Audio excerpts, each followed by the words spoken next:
Recovery is possible.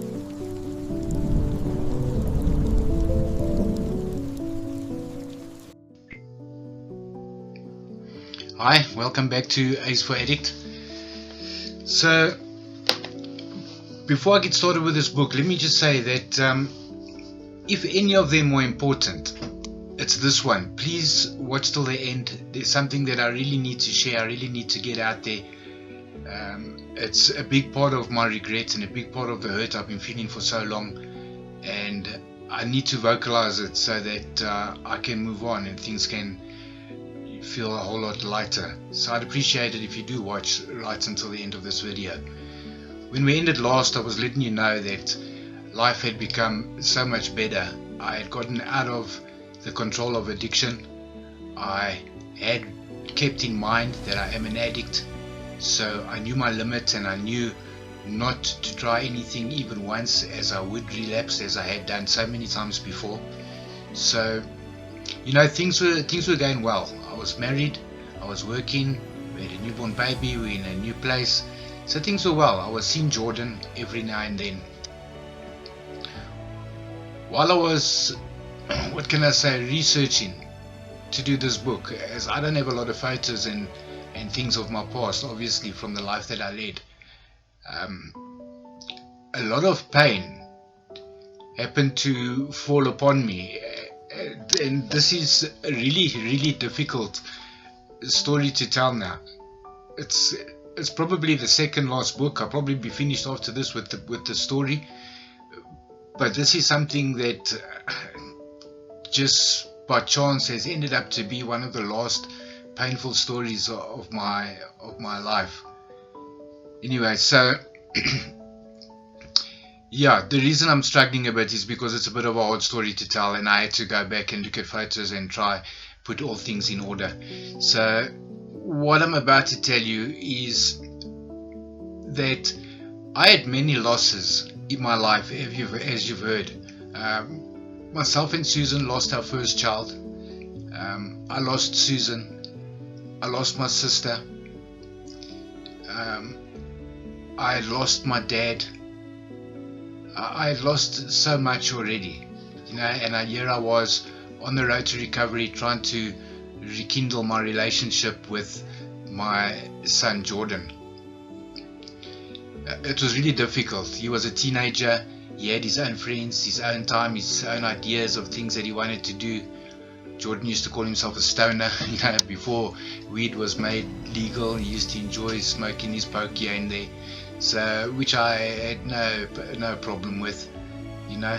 And he had been to me once or twice, came to visit, brought his girlfriend here at one time, which did surprise me. His girlfriend was African lady. She was a black lady, which I had no problem with. You know, brought up in an era where racism was quite hectic. I mean, growing up, there were still whites only benches and that type of thing, which had changed. I matriculated the year before they made Model C schools where all races were included in the school system, and were allowed to come to the white schools. So my growing up was way different to his, and I was really pleased that none of the racism or none of the hate had rubbed off on him, and he was so open-minded to fall in love with anybody, which he did. He fell in love with this girl, he called her Taz. He fell in love with her, and I could see that he was deeply in love with her. You know, the one weekend they did come over to our place, him and Taz and a couple of his friends. I didn't spend much time with him. I did have a moment where I got to speak to her for a little while. She was a very nice person, and he was very much in love with her, you know. So that was great. And in the back of my mind, it was like I said previously, I had plans to correct the mistakes I had made with him, or not correct them, but to make up for a lot of what I had done, because I'd let him go. I'd lost him. I never had him for all his years growing up, from a toddler to a teen. I hadn't had him, you know, so I hardly knew Jordan. I knew me, so I knew part of him, but I hardly knew him. And my plan was to slowly, not force myself into his life, because that wasn't my place, as I had let him down so much, but to slowly, become a dad to him, to slowly become friends, and then move over to being the dad that I had never been. So the plans were there, Then, so this went on for a while. I would see him now and then. I'd go into my sister once or twice. Through all this time, remember, he didn't know who I was. He thought I was his uncle. So it must have been a bit strange for him, me always asking him to come and visit and that type of thing, which I understand. I'm not sure how much he thought about all of that. Then one morning, quite early, it must have been about 7 o'clock in the morning. It was really early. My phone rang. So I went and I answered, and it was my brother on the other side of the phone. And my brother said to me, "Jordan has passed away." So it was difficult in the beginning to understand. I don't know, all the plans that I had and everything that I had wanted to do was pointless. I feel like I should have, well, obviously many years ago I should have approached him and my sister, and I should have put an end to all the lies, and I should have just come up with who I am, so that he knew from then. This is extremely hard to talk about. So after I put down the phone with my brother, I phoned my sister to find out that she was obviously in tears, obviously very hurt, and it was hard. Obviously, I lost somebody else now.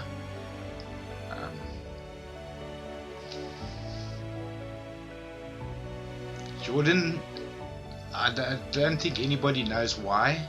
I think we all, I suspect that it was because he was so in love with his girlfriend, and a year previously she committed suicide. She killed herself. So Jordan hung himself.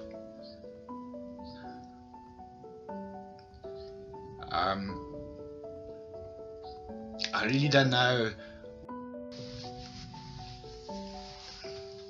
So all of this, I'm sorry, but all of this it's quite difficult to speak about, obviously, you can imagine. But so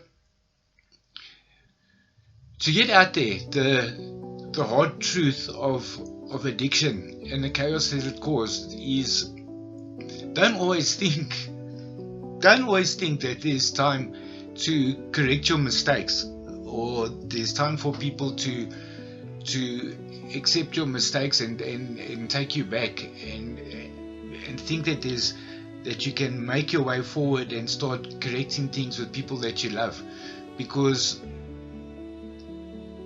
in my story you can see sometimes things like that is beyond our control. We think that we've got all the years, we think that we've got all the time, that we can make things right, and then something like this happens. So all those plans that I had was for nothing. It can never happen. Jordan unfortunately passed away, never knowing truly how much I loved him. He passed away not really knowing the hurt that I feel because I let him down. I never got to sit with him and explain to him not my situation, but the person that I was, and what the drugs had done to me and how it had made me. I never got a chance to explain all of that to him, to give him some type of idea why things were done the way they were, why I lost him. Obviously there's a lot that he didn't hear. There's a lot that he had heard. Who knows how much of it was true, and then there's a lot that he hadn't heard at all.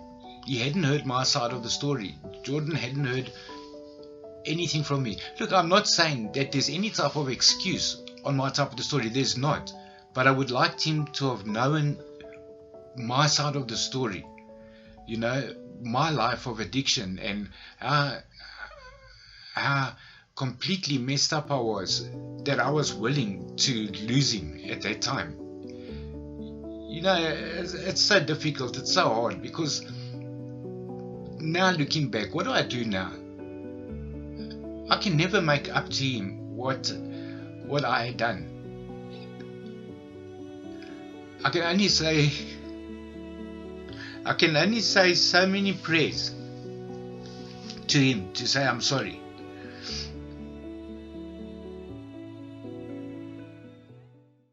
Recovery is possible.